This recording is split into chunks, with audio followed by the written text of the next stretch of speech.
সম্মানিত বন্ধুরা, কারো কাছ থেকে কিছু পেতে হলে যেমন তার সাথে সম্পর্ক ভালো রাখতে হয়, তেমনি আল্লাহর কাছ থেকে কিছু পেতে হলে আল্লাহর সাথে ভালো সম্পর্ক রাখতে হবে।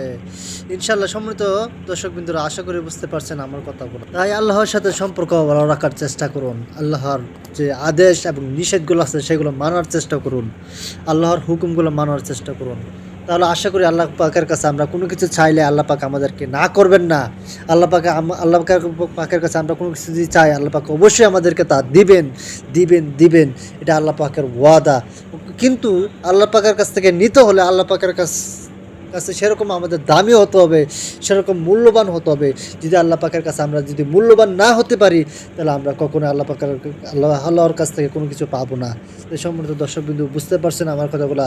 আল্লাহর কাছে মানুষ হওয়ার চেষ্টা করুন, আল্লাহর প্রেমিক হওয়ার চেষ্টা করুন, আল্লাহ প্রেমিক হওয়ার চেষ্টা করুন। আল্লাহ পাক আমাদের সবাইকে বোঝার তৌফিক দান করুক। আমিন।